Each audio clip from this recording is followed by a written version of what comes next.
नमस्कार दोस्तों, मैं सीमा शर्मा। आप मुझे पहचान ही गए होंगे मेरे YouTube चैनल ज्ञान चलते चलते के माध्यम से क्लास 12 की हिंदी की पाठ्य पुस्तक आरोह भाग 2 के काव्य खंड के चैप्टर 10 के प्रश्नोत्तर पे चर्चा करूंगी, जो है छोटा मेरा खेत और बगुलों के पंख। दोस्तों, इसकी व्याख्या हम पहले वाले वीडियो में कर चुके हैं, उसका लिंक मेरे चैनल पे दिया हुआ है। आइए दोस्तों शुरू करते हैं प्रश्नोत्तर। दोस्तों, पहला प्रश्न है, छोटे चौकोने खेत को कागज का पन्ना कहने में क्या अर्थ निहित है। इस कविता के माध्यम से उमाशंकर जोशी जी ने पहले ही ये बता दिया है कि कवि को कविता रचना खेत में खेती करना जैसा ही लगता है। कवि का ये कहना है, जिस तरह एक किसान को खेती करने के लिए पहले हल जोतना पड़ता है, फिर बीज डालना पड़ता है, फिर सिंचाई करनी पड़ती है, अलग अलग क्रम के माध्यम से धीरे धीरे आगे बढ़ते हुए फिर खेती होती है, उसी तरह एक रचनाकार के मन में पहले कुछ भावनाएं आती है, उसके बाद उसको छंद, अलंकार, लय, तुकात्मकता के माध्यम से वह उस भावना को सुसज्जित करके पन्ने पर उकेरता है। फिर उसमें रस के माध्यम से वो ऐसी कविता हो जाती है जो हमेशा के लिए कालजयी हो जाती है, उसका रस हमेशा बना हुआ रहता है। तो कवि ने स्पष्ट किया है कि भाई कवि के लिए रचना करना और खेती करना दोनों समान कार्य ही लगता है। दोस्तों, इस प्रश्न का उत्तर हम ऐसे लिखेंगे, कवि अपने कवि कर्म को किसान की कृषि क्रम जैसा ही बताता है। कवि कहते हैं कि मैं भी एक प्रकार का किसान हूँ। किसान के खेत के समान उसके पास चकोर कागज का पन्ना है। जैसे किसान जमीन पर बीज, खाद, जल डालता है, उसी प्रकार मैं कागज पर शब्द भाव बोता हूँ। उसके बाद अनाज, फल, फूल की तरह कविता पुष्पित पल्लवित होती है। इस प्रकार कवि काव्य रचना रूपी खेती के लिए कागज के पन्ने को अपना चकोना खेत कहते हैं। प्रश्न नंबर 2, रचना के संदर्भ में अंधड़ और बीज क्या है। उत्तर, कवि कहता है अंधड़ यानी कि भावनाएं। जैसे एक कवि रचना करता है तो उसके मन में अंधड़ आता है, अर्थात भावनाएं आती है, जिसको वो अलंकार के माध्यम से सुसज्जित करके लिखता है। उसी तरह जब किसान खेती करता है तो पहले हल जोतता है, उसके बाद बीज डालता है। तो जिस तरह खेती के लिए पहले बीज डालना जरूरी होता है, उसी तरह एक रचना के लिए मन में भावनाएं, उमंगे, रचना के लिए कुछ कल्पना आना आवश्यक होता है। अब हम इसे ऐसे लिखेंगे दोस्तों। उत्तर, रचना के संदर्भ में अंधड़ का आशय भावनात्मक आंधी से है, जो किसी के मन में अचानक किसी वस्तु, व्यक्ति, भाव, स्थिति देखकर उत्पन्न होती है। जैसे कांच पक्षी के करुण विलाप को सुन के वाल्मीकि के मन में काव्य उत्पन्न हुआ, अर्थात काव्य उत्पन्न हुआ माने उनको वह पक्षी का विलाप देखकर काव्य रचना की इच्छा जागी। बीज का आशय उस रचना, विचार और अभिव्यक्ति से है, जब कोई विषय कवि के मन को कुदेरता है और वह अभिव्यक्ति के लिए व्याकुल हो उठता है, उसको बीज का रूप दिया गया है, क्योंकि जिस तरह एक बीज से ही खेती होती है, उसी प्रकार एक भावना से ही रचना लिखी जाती है। प्रश्न नंबर 3, रस का अक्षय पात्र से कवि ने रचना कर्म की किन विशेषताओं की ओर इंगित किया है।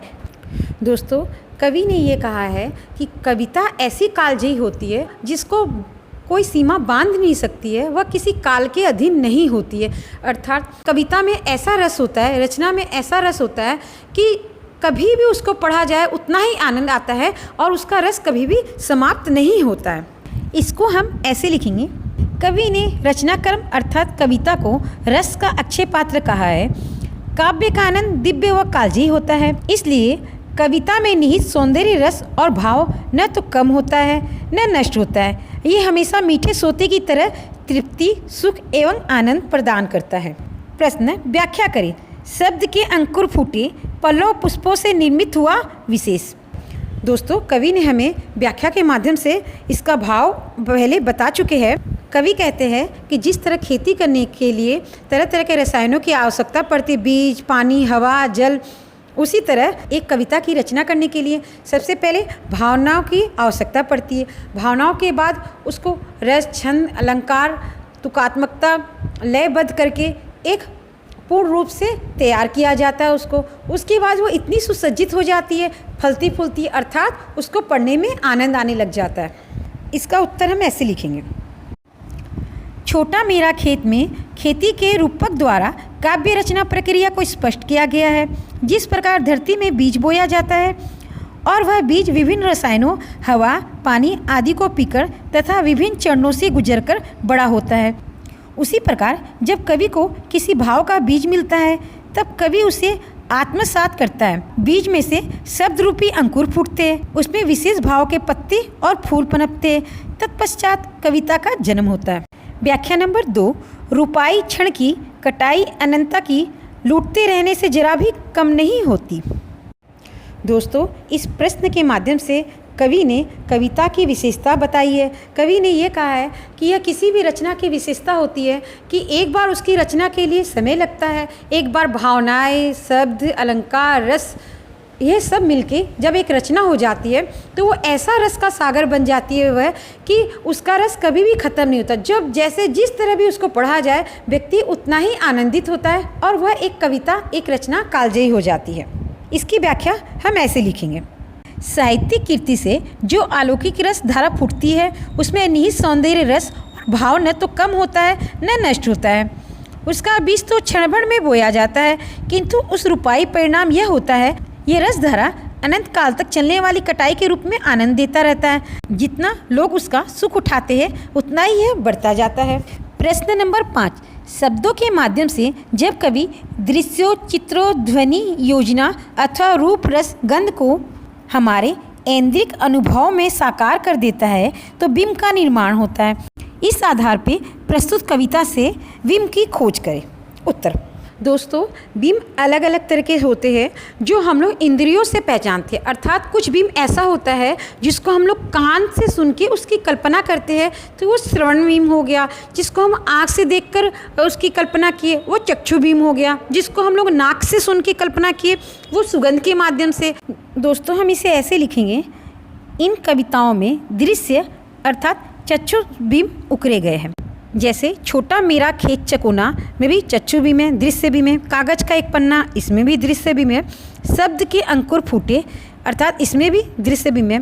पल्लव पुष्पों से निर्मित झूमने लगे फल, नभ में पाती बंधे बगुलों के पंख, इसमें भी दृश्य बिंब है।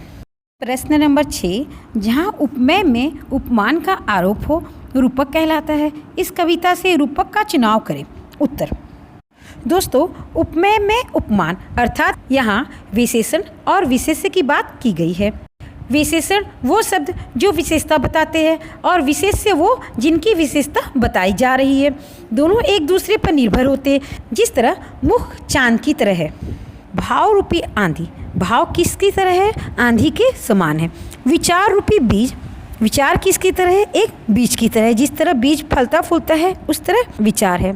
पल्लव पुष्पों से निर्मित हुआ विशेष, कजराले बादलों की छाई नभ छाया, तैरती सांझ की सतेज श्वेत काया। दोस्तों, किसी भी पाठ से संबंधित किसी भी व्याख्या, किसी भी प्रश्न उत्तर से रिलेटेड कोई क्वेश्चन हो तो आप मेरे से कमेंट करके पूछ सकते हैं, मैं जवाब जरूर दूंगी।